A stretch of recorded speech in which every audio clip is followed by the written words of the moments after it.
Buenos días, mi nombre es Ana Laura López Carlazare y junto con la compañera Natalia del Pino Brunet hemos preparado la comunicación Educación en Derechos Humanos, Infancia y Adolescencia en Zonas Rurales para este sexto Congreso Mundial con Infancia y Adolescencia, Educar para la Felicidad.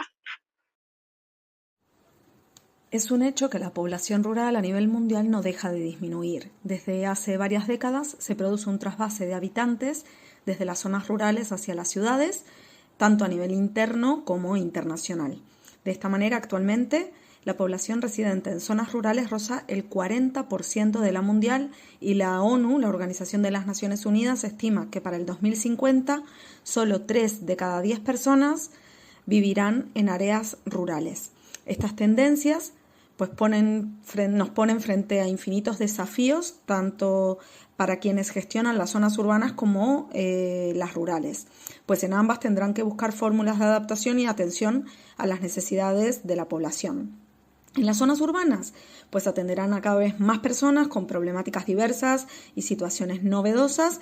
En las áreas rurales tendrán que gestionar espacios cada vez más desprovistos de servicios y recursos, con amenazas medioambientales y climatológicas y un tejido social debilitado si no se hacen esfuerzos en sentido contrario. Un gran porcentaje de estas personas residentes en las zonas rurales son niños, niñas y adolescentes. Según la zona, esto son millones de menores y jóvenes y viven pues situaciones demográficas muy diversas, pero también situaciones sociales completamente distintas. Los aspectos económicos, los aspectos culturales también tienen una clara incidencia en la realidad que vive la infancia y la juventud de las zonas rurales a nivel mundial. Las personas que residen en contextos rurales enfrentan desafíos que inciden en aspectos variados tanto a nivel individual como familiar y comunitario. La confluencia de factores como la pobreza, la exclusión, la discriminación, el acceso limitado a servicios básicos, la falta de infraestructuras, las amenazas que provoca el cambio climático y la degradación medioambiental generan entornos de vulnerabilidad creciente. Las zonas rurales a menudo carecen de oportunidades laborales y diversidad en el empleo, de servicios de salud de calidad, lo mismo con los de educación y los servicios sociales, que cubran las necesidades específicas de las poblaciones residentes. Esto contribuye a un ciclo de pobreza y dificultad que resulta muy difícil romper. Por su parte, la niñez y la adolescencia de estas zonas enfrenta una situación de especial vulnerabilidad que compromete seriamente los derechos humanos. Este segmento poblacional se ve afectado por los factores adversos ya mencionados y además acusa especialmente otros como la desigualdad económica y la pobreza multidimensional, el limitado acceso a la educación de calidad y complicaciones para asistir a las instituciones educativas, la falta de conectividad y acceso a la tecnología, el trabajo infantil, la discriminación y la exclusión, también las tasas de violencia y explotación que son altas y escasamente denunciadas. La unión de estos factores complica su bienestar emocional y físico actual, su calidad de vida y plantea desafíos significativos para su progreso personal y también de la sociedad en su conjunto. La infancia y adolescencia de las zonas rurales enfrentan problemas, situaciones de vulnerabilidad y violaciones de los derechos humanos que requieren soluciones integrales, equitativas, además de urgentes, contextualizadas y con enfoque de género, para atender a la realidad concreta de millones de niñas y mujeres jóvenes que sufren mayores dificultades por el hecho de serlo. La educación en derechos humanos, tal y como la propone el Consejo de Europa, emerge como una estrategia válida para ello, pues pretende la construcción, mantenimiento y fortalecimiento de sociedades más justas e inclusivas que consideren, entre otros, a todos los grupos de edad y de todos los espacios geográficos existentes. El desarrollo de los derechos humanos para llegar a la situación actual ha sido largo y complejo. Sin embargo, tras algunos hitos fundamentales, fueron los efectos devastadores de la Segunda Guerra Mundial los que supusieron un revulsivo para impulsar la creación de un marco jurídico internacional para proteger los derechos humanos. De esta forma, el 10 de diciembre de 1948 se adoptó la Declaración Universal de los Derechos Humanos, que ha inspirado posteriores tratados internacionales de derechos humanos, pero también constituciones y documentos regionales y locales. Entre estos, una mención especial a la Convención sobre los Derechos del Niño, adoptada en 1989 por la Asamblea General de las Naciones Unidas. Este tratado internacional establece derechos civiles, políticos, económicos, sociales y culturales para todos los niños y niñas, reconociéndoles no solo como objetos de protección, sino también como sujetos de derechos.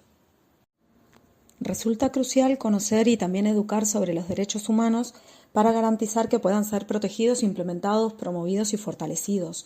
Así, diversas instituciones y organismos han conceptualizado la educación en derechos humanos, dando con enfoques complementarios. Sin embargo, sí que hay un consenso en que la educación en derechos humanos debe tener un enfoque integral, multidimensional y multidisciplinar, abordándose desde múltiples perspectivas profesionales, académicas y también organizacionales.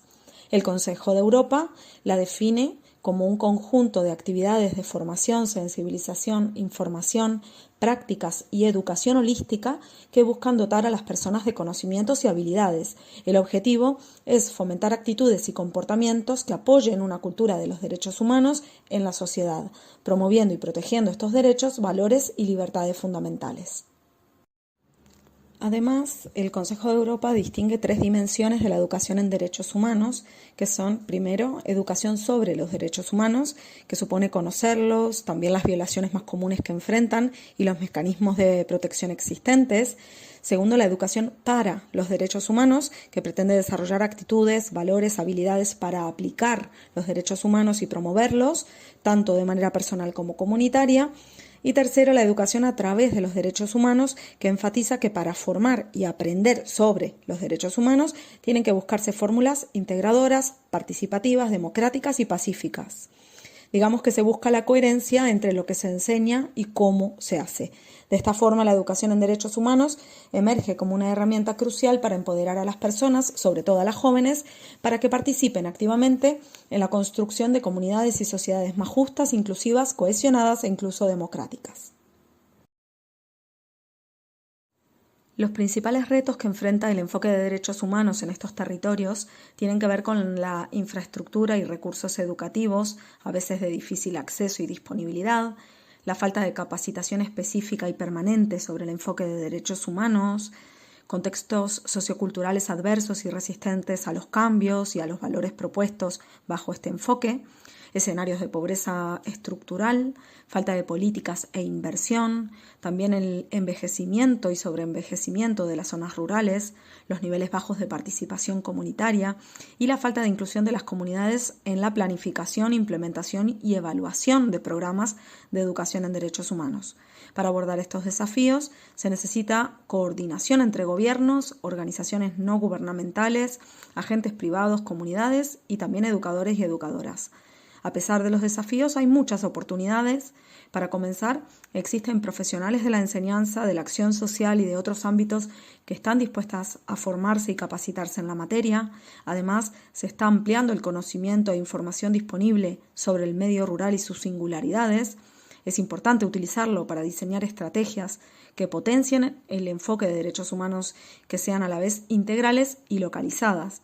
Y además tenemos como oportunidad la promoción del conocimiento y comprensión de los derechos humanos, empoderando a colectivos, desarrollando su actitud crítica, informándoles para denunciar, exigir y prevenir las violaciones de los derechos humanos. Es un rol fundamental de agentes de cambio el que se les propone a través de esta educación en derechos humanos. Por último, no queremos terminar esta comunicación sin lanzar algunas propuestas para implementar efectivamente el enfoque de derechos humanos en las zonas rurales. Primero, fundamental contextualizar la educación en derechos humanos a la realidad local, creando y distribuyendo materiales culturalmente relevantes.